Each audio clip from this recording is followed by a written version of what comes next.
ప్రజాప్రతినిధి న్యూస్ కి స్వాగతం. సిద్దిపేట జిల్లా కేంద్రంలోని మీడియా సమావేశంలో మాట్లాడారు కాంగ్రెస్ పార్టీ నాయకులు చక్రధర్ గౌడ్. వారు మాట్లాడుతూ ఏసీపీ రూరల్ పోలీస్ స్టేషన్ తో పాటు 1000 కిలోమీటర్ల దూరంలో ఉన్న సీసీటీవీ ఫుటేజ్ కావాలని అడిగిన సుప్రీంకోర్టు నిబంధనలకు ప్రకారం పోలీస్ స్టేషన్ 11 సీసీ కెమెరాలు ఉండాలి, కానీ విరుద్ధంగా ఇక్కడ పోలీసులు పనిచేస్తున్నారని, సిపి ఆఫీసులో సీసీ కెమెరాలు ఇంకా ఏర్పాటు దశలోనే ఉన్నాయని ఏసీపీ తెలిపారు. ఒక town police station CC footage అంతర్గత భద్రత అని ఎలా ఇస్తారు? సిఐ కార్యాలయంలో సీసీటీవీ ఫుటేజ్ ఇవ్వడం అసాధ్యమని ఎలా చెప్తారు? సీసీ ఫుటేజీ విషయంలో హైకోర్టుకు వెళ్తాం, త్వరలోనే నాపైన అక్రమ కేసు పెడతామని పోలీసులు చూస్తున్నారు. నా ఫోన్ ట్యాపింగ్ జరిగింది, సీసీ కెమెరా పైన రిట్ పిటిషన్ వేస్తారని ఏసీపీపై దాడి జరుగుతూనే అప్పుడు సీసీటీవీ ఫుటేజ్ ఎలా అని ప్రశ్నించారు. మీడియా సోదరులందరికీ నమస్కారం. గతంలో అంతగిరి చంద్రశేఖర్ అనే అబ్బాయికి సంబంధించిన విషయంలో హత్యకు సంబంధించి కొన్ని అనుమానాలు ఉన్నాయని, ఆ పిల్లగాడు అమాయకుడని, దీనికోసం ఏసీపీ ఆఫీస్ కెమెరాలు నంబర్ 1, సిఐ కార్యాలయం కెమెరాలు and rural PS cameras recordings అడిగిన. ఇది కాకుండా ఏసీపీ ఆఫీస్ పరిధిలో అంటే ఆ చుట్టుపక్కల ఉన్న 1000 మీటర్ల వీడియో ఫుటేజ్ కావాలి, సిఐ కార్యాలయం దగ్గర ఉన్న బయట 1000 మీటర్ల ఫుటేజ్ కావాలి, 1 టౌన్ దగ్గర ఉన్న 1000 మీటర్ల ఫుటేజ్ కావాలని 6 అడిగిన. ఈ 6 పాయింట్లకి ఇక్కడ ఆర్టీఐ ఇక్కడ వేసిన, డీజీపీ ఆఫీస్లో కూడా వేయడం జరిగింది. ఇక్కడ వేస్తే సరిగ్గా సమాధానం రాలే, డీజీపీ ఆఫీస్లో మాత్రం మనకు కరెక్ట్ సమాధానం వచ్చింది. ఇక్కడ ఉన్న ఏసీపీ ఏమంటుండంటే, పాయింట్ నెంబర్ 1, సిద్దిపేట ఏసీపీ కార్యాలయంలో సీసీ కెమెరాలు ఏర్పాటు దశలోనే ఉన్నాయట. గత ప్రభుత్వానికి ఏమైనా సిగ్గుంటే మేము ఫ్రెండ్లీ పోలీసింగ్ అది ఇది అని ఊదరగొట్టి పెద్ద పెద్ద జీవులు ఇచ్చి ఉన్నవి తీసేసి కొత్తవి అది చేసినామని పోలీసు టవర్లు కట్టినామని చెప్తారు. సిద్దిపేట ఏసీపీ ఆఫీస్లో కెమెరాలు ఎందుకు లేవు? ఏమైనా సెటిల్మెంట్లు జరుగుతున్నాయి ఆ లోపల అని ప్రజలు అనుకుంటారు, నేను అంటలేదు అని జనం అనుకుంటారు. బయట ఒక్కటేదో శాంపుల్కి పెట్టిరు. According to supreme court guide lines, ఏది సుప్రీంకోర్టే చెప్తుంది, ప్రతి పోలీస్ స్టేషన్లో ఖచ్చితంగా 11 కెమెరాలు ఉండాలి అని కోర్టు చెప్తుంటే, సుప్రీంకోర్టు నిబంధనలకు విరుద్ధంగా సిద్దిపేటలో కొంతమంది పోలీసుల వ్యవహారం నడుస్తుంది. ఇలా అంటే మీరు గవర్నమెంట్కి యాంటీగా పనిచేస్తారా అంటే, మన దాంట్లో తప్పు జరిగితే కూడా మనం ఏదెత్తి చూపకపోతే రేపు జరిగే పర్యవసానాలకి ప్రభుత్వం ఇబ్బంది పడద్దు అని చెప్పి ఇది ముఖ్యమంత్రి గారి దృష్టికి పోవాలి, డీజీపీ గారి దృష్టికి పోవాలని చెప్తున్నా. ఇది ఎంత దుర్మార్గమైన ఆర్టీఏ అంటే, ఇది మాత్రం పోలీస్ స్టేషన్లో రాసింది కాదు, ఎవడో జిరాక్స్ సెంటర్ కూడా తయారు చేసింది. ఇది రియల్గా పోలీసు ఎవ్వరు కూడా ఇంత దారుణంగా ఇయ్యరు. ఇక్కడున్న ఏసీపీ నిర్మాణ దశలోనే ఉన్నాయంటే, గత 10 సంవత్సరాల సిద్దిపేటలో ఏం జరిగిందో, గతంలో ఉన్న ఏసీపీ ఎన్ని సెటిల్మెంట్లు చేసిండో దీన్ని బట్టి చెప్పొచ్చు. పోనీ వాళ్ళకంటే బుద్ధి లేదు. మన ప్రభుత్వం వచ్చింది 7 నెలలు అవుతుంది, సీసీ కెమెరాలు నువ్వు ఏసీపీ ఆఫీస్లో ఏర్పాటు దశలోనే ఉన్నాయంటున్నావు. ఏర్పాటు దశలోనే ఉన్నాయంటే కెమెరాస్ కొని ఉండాలి. ఇది ఏ తారీఖు ఇచ్చారు నాకు? 19 తారీఖు. సో నేను 19 తారీఖు బిఫోరే బిల్స్ అడుగుతా. ఇది రిట్ పిటిషన్ ఫైల్ చేయబోతున్నా. కోర్టులో రిట్ పిటిషన్ వేసి ఈ ఏసీపీ ఇంకేమంటుండో చూడండి. సిద్దిపేట ఏసీపీ కార్యాలయంలో 1000 మీటర్ల పరిధిలో సీసీ కెమెరా ఫుటేజ్ 12 తారీఖు 6వ నెల 2024 రోజు ఉదయం 11 గంటల నుండి 13/6/2024 రాత్రి 11 గంటలు. అంటే నేను అడిగింది జస్ట్ 24 గంటల రికార్డింగే అడిగిన, నెల కూడా కాదు వరకు అయిన సీసీటీవీ ఫుటేజ్ మొత్తం తీయట మాకు అసాధ్యం. ఏమంటాడు పోలీస్ ఆఫీసరు? మాకు అసాధ్యం అంటాడు. తెలంగాణ పోలీసులకు అసాధ్యమైంది ఏదైనా ఉందా?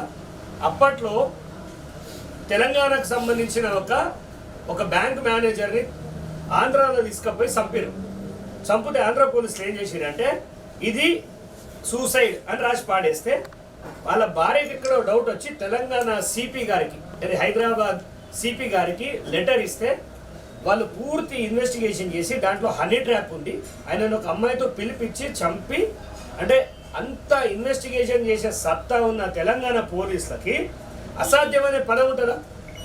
ఇప్పుడు నువ్వు ఏం చేస్తున్నావు? 1000 మీటర్ల పరిధిలో కెమెరాలు లేవని చెప్తున్నావు, అసాధ్యం అంటున్నావు. అంటే రేపు రాబరీస్ 1000 మీటర్ల పరిధిలో జరిగితే నువ్వేం చేయలేవు అన్నట్టు. అంటే స్నాచింగ్ జరిగినా నువ్వు చేతులు లేపేస్తావు అన్నట్టు. అసాధ్యం అని మాట్లాడిన నీకు ఆ పదవిలో ఉండే అర్హత లేదు.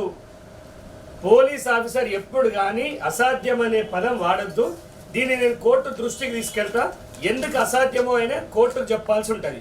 ఆయనకి ఏది సాధ్యమవుతుంది అంటే మాలాగా పోరాడే గొంతుకలను తీసుకుపోయి గాంజా కేసులల్లా ఏదన్నా లంగా దొంగ కేసులలో పెట్టి లోపలేసుడు ఆయన చేతనవుతుంది. అది సాధ్యమే, ఇది అసాధ్యం.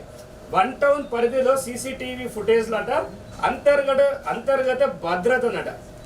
అంతర్గత భద్రత ఇదేమన్నా ఎన్ఎఫ్సీయా? ఎన్ఎఫ్సి ఏమన్నా లోపల సీక్రెట్లు ఉన్నాయా? పోలీస్ స్టేషన్లు ఏముంటాయండి? నేను ఏమడిగినా సీసీటీవీ ఫుటేజ్ అడిగిన. అంతర్గత భద్రతకు సంబంధించింది ఇవ్వడం సాధ్యం కాదట. ఎట్లా సాధ్యం కాదో కోర్టుల జడ్జికి ఇదే చెప్పాలి. నువ్వు పోలీస్ క్యాంటీన్ వెలుపల టాస్క్ ఫోర్స్ కార్యాలయంలో సీసీటీవీ ఫుటేజ్ ఏర్పాటు చేయలేదు. ఇక సిద్దిపేట నియోజకవర్గంలో ఉన్న దొంగలకి ఇది ఒక అవకాశం. బండ్లు ఎత్తుకపోడు ఇవన్నీ చేస్తారు. పోలీసు వాళ్ళ బండ్లు ఎత్తుకపోతే కూడా పట్టుకోరు అన్నమాట. 5వది, 1వ పట్టణం పోలీస్ స్టేషన్లో 1000 మీటర్ల పరిధిలో గల సీసీ కెమెరాలు తీయటం మాకు అసాధ్యం. మళ్ళీ అసాధ్యమే అంటాడు. నెక్స్ట్ సిఐ కార్యాలయంలో సీసీటీవీ ఫుటేజ్ కెమెరాలు లేవట. కెమెరాలు ఏర్పాటు దశలోనే ఉన్నాయని ఇంత నిస్సిగ్గుగా చెప్తుండు. ఇది వింటే తెలంగాణ పోలీస్ ప్రతిష్ట ఏమైతుంది? డీజీపీ గారి దృష్టికి తీసుకపోతాయి. ఇది అసాధ్యం అనే పదం అంటే దొంగలకు సాధ్యమయ్యేదానికి అవకాశం ఇచ్చినట్టే. సిఐ కార్యాలయంలో కూడా 1000 మీటర్ల పరిధిలో ఇవ్వడం మాకు అసాధ్యం అని మీకు విన్నవిస్తున్నా. అంటే నాకు చేత కాదు, నేను కెమెరాలు ఇవ్వలేను అని ఇక్కడ ఏసీపీ 1 టౌన్ సంబంధించిన ఏసీపీ నాకు రాతపూర్వకంగా ఇచ్చిండు. ఇది చాలా దుర్మార్గమైన చర్య. నేను చెప్తూ ఉన్నా, సిద్దిపేటలో ఇప్పుడు పోలీసు వాళ్ళని చక్రధర తిడతాడా అంటే చూడండి, మొన్న ఎస్ఐ శ్రీనివాస్ ఆత్మహత్య చేసుకున్నాడు. మీ అందరికి ఐడియా ఉన్నట్టుంది. అంతర్గత విషయాలతో ఆయన ఆత్మహత్య చేసుకున్నారు కదా. అంటే పోలీస్ శాఖలో మంచి వాళ్ళు ఉన్నారు. సిపి మేడం లెక్క, సిపి అనురాధ మేడం అంటే నాకు చాలా గౌరవం. కానీ ఇప్పుడు మళ్ళీ కోడ్ చేసి చెప్తున్నా, సిపి గారు మీకు ఎందుకు అసాధ్యం అని అడుగుతున్నా నేను. మీకు అసాధ్యమైతే ఏసీపీ గారు ఇమ్మీడియట్గా మీరు వాలంటరీ రిటైర్మెంట్ తీసుకొని ఇంట్లో కూర్చోండి.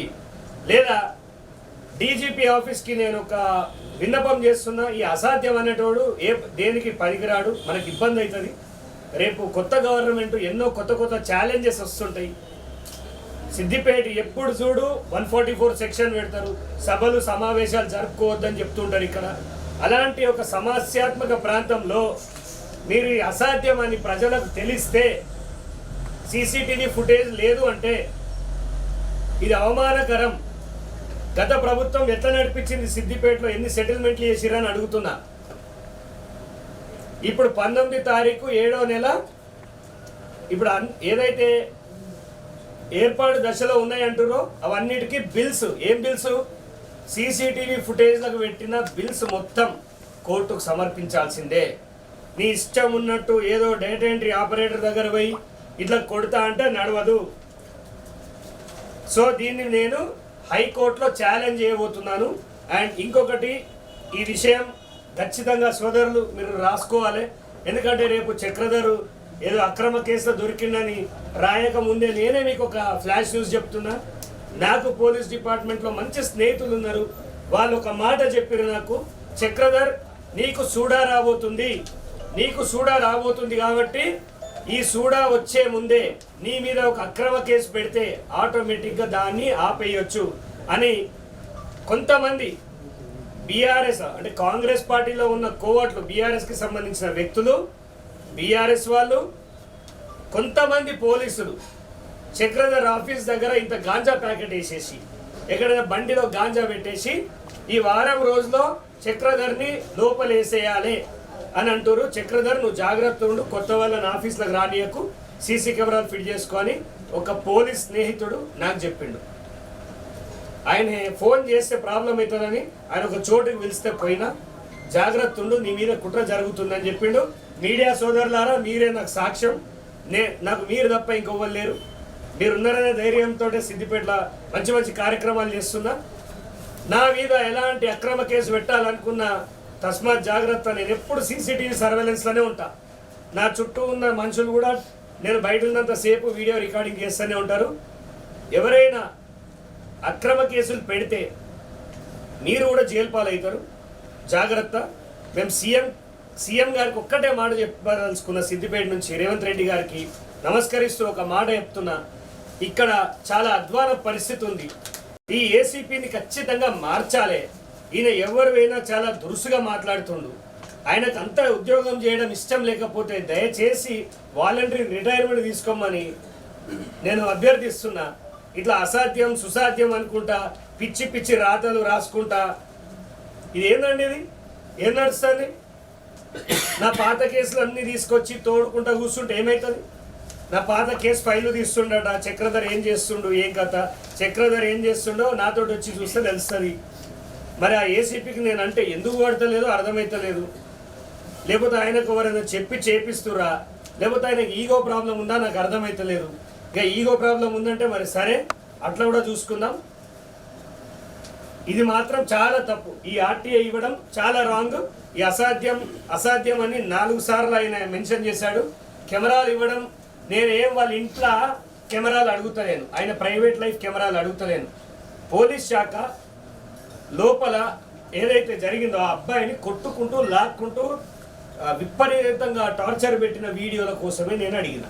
సో అది బయటికి వస్తుందేమో అని ఈయన ఇవ్వలేకపోతుండు. నువ్వు కాకపోతే నీ జేజమ్మతో తెప్పించుకుంటా కెమెరాలు. రెండోది, గతంలో నేను ఇంకొక ఆరోపణ చేసిన. నిజమా అబద్ధమా పోలీసు వాళ్ళకి తెలుసు. ఏ దొంగ కేసు వచ్చినా, లంగ కేసు వచ్చినా, ఏదొచ్చినా నా ఫోన్ నెంబర్ అలా పెడుతురు. పై నుంచి నా ఫోన్ డేటా తెప్పించుకొని ఇక్కడ ఎవరికో ఇస్తారు.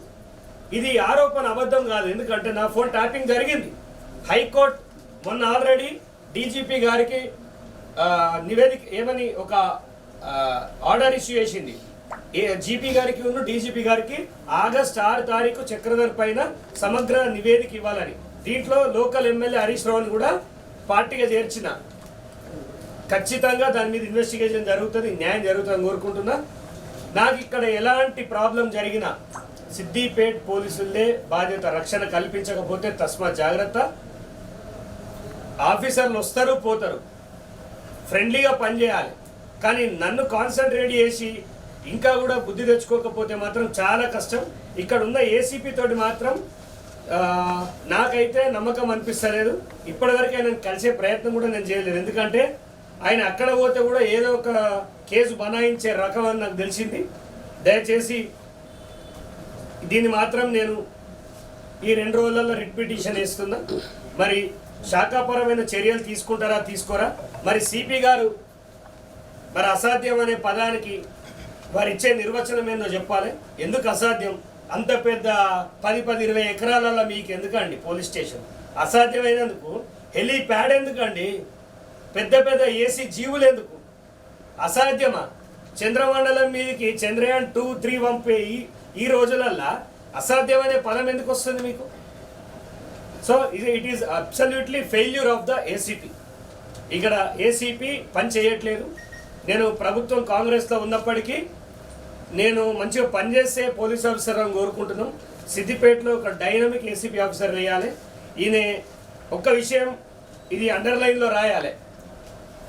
గతంలో ఏసీపీ గారు వరంగల్లో ఈ నక్సలెట్ల ఏరివేతలో పనిచేసినారు. నిజంగానే చాలా అద్భుతంగా పనిచేసినారు. మరి గతంలో ఎవడైనా ఈయన చేతిలో ఇబ్బంది పడ్డాడు, రేపు అదే ఏసీపీ ఆఫీస్లో ఈయన మీదకి అటాక్ చేస్తే మా ఏసీపీకి రక్షణ ఏదని నేను అడుగుతున్నా. మా ఏసీపీని ఓడగా పడాలి. కెమెరా లేకపోతే మా ఏసీపీకి రక్షణ ఎట్లా అని నేను అడుగుతున్నా. తప్పైతే మీరు తప్పుగా భావించొద్దు. ఖచ్చితంగా సీసీ కెమెరాలు పెట్టుకోమని పోలీసు వాళ్ళే చెప్తున్నారు. బయట చెప్పే పోలీసోడే కెమెరాలు పెట్టుకోకపోతే ఎవరు దిక్కు? నేను అడిగే దాంట్లో మీరే చెప్పండి. మీ పోలీసు వాళ్ళపైన దాడి చేస్తారు.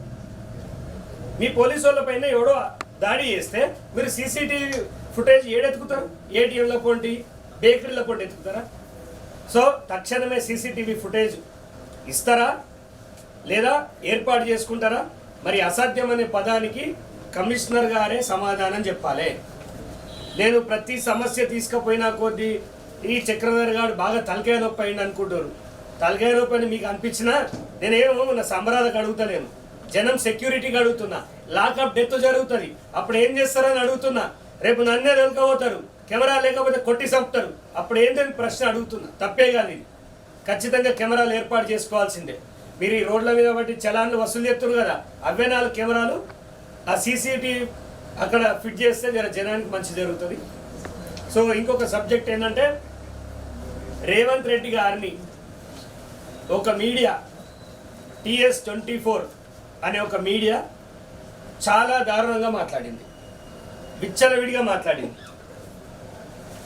ముండమోపి సీఎం గారిని పట్టుకొని ముండమోపి, రండాగాడు, జోకర్ గాడు, బ్రోకర్ గాడు అని మాట్లాడింది. పత్రిక వాళ్ళంటే అందరికీ అభిమానమే. కానీ TS24 ఆకుల శ్రీనివాస్ యూట్యూబ్ ఛానల్, TS24 ఆకుల శ్రీనివాస్ యూట్యూబ్ ఛానల్, సరే తిట్టడానికి మీరు మాండలికం వాడతా అంటే వాడుండి, కానీ ముండమోపి అంటే మాత్రం మేము కూడా ఊరుకునేది లేదు. రేవంత్ రెడ్డి గారి పైన ఇంకొకసారి ఇలాంటి పిచ్చి పిచ్చి మాటలు మాట్లాడితే మేము ఇది పోలీస్ స్టేషన్లో ఇచ్చాము. నువ్వు పార్టీకి జోక్కుంటే జోక్కో, నీకు కేసీఆర్ అంటే పానం ఉంటే అది నీ ఇష్టం, నీ ఇంట్రెస్ట్. అంతేగాని ఏదో తెలంగాణ మొత్తం నువ్వే తెచ్చినట్టు ఒక యూట్యూబ్ ఛానల్ పెట్టుకొని నోటికి వచ్చినట్టు ఒర్రుకుంటా, అది ఎవరికి ఉపయోగపడే ఛానల్ కాదు. మైనంపల్లి గారిని పట్టుకొని దొంగ లంగా అంటే నీకు తగిన సమాధానం చెప్తాం. సిద్దిపేట కాంగ్రెస్ స్పందించలేదు అని చాలామంది అంటున్నారు. చక్రధర్ కూడా కాంగ్రెసే, ఏది జరిగినా వెంటనే స్పందిస్తాడు. TS24 పైన, ఆకుల శ్రీనివాస్ పైన తగిన చర్యలు తీసుకోవాలి. ఇది ఇలాగే రిపీట్ చేసుకుంటూ పోతే ఆయన మీద పీడీ యాక్ట్ వేసి పారేయాలి. ఎందుకంటే సమాజంలో ఆయన ఒక వర్గాన్ని టార్గెట్ బేస్ చేసి చాలా ఇబ్బంది పెడుతుండు. ఆ భాష మంచిది కాదు. ఇక్కడున్న సిద్దిపేటలో ఎన్నో పత్రికలు ఉన్నాయి, వారు సౌమ్యంగా మాట్లాడతారు, చాలా అందంగా విమర్శిస్తారు. సో అలా ఉండాలి, హెల్దీ జర్నలిజం ఉండాలి. కానీ ఈయన చేసేది ఏంటంటే వికృత జర్నలిజంలో జర్నలిస్టులకు గలీజ్ పేరు వచ్చేలాగా చేస్తుండ్రు. దయచేసి ఇలాంటి వాళ్ళను పత్రికా విలేకరులు కూడా ఎంకరేజ్ చేయొద్దు.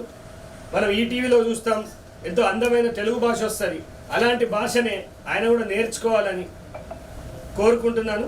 ఇక మీదట ఇలా మాట్లాడితే ఊరుకునేది ఏం లేదు. అండ్ ఎంపీ మన బడ్జెట్ సమావేశాల్లో కఠిన ఏమంటారు ఒక నిమిషం, ఎంపీ సమావేశాల్లో 8 మంది బీజేపీ వాళ్ళను జై శ్రీరామ్ అనే పేరు మీద గెలిపిస్తే తెలంగాణకు తెచ్చింది ఏం లేదు. తమ స్వప్రయోజనాల కోసమే కేంద్ర మంత్రులు అయ్యారు, వాళ్ళ అవసరాల కోసమే వాళ్ళు ఎంపీలు అయ్యారు తప్ప తెలంగాణ ప్రజలు మోసపోయారు, దేవుడి పేరు మీద మోసపోయారు. దేవుని పేరు వెప్పి దేవుని ముసిగేసుకొని వచ్చి ఓట్లు దండుకొని ఇవాళ మా ఎంపీలని మా రేవంత్ గారిని తిడుతున్నారు. ఇది ఎంతవరకు కరెక్ట్?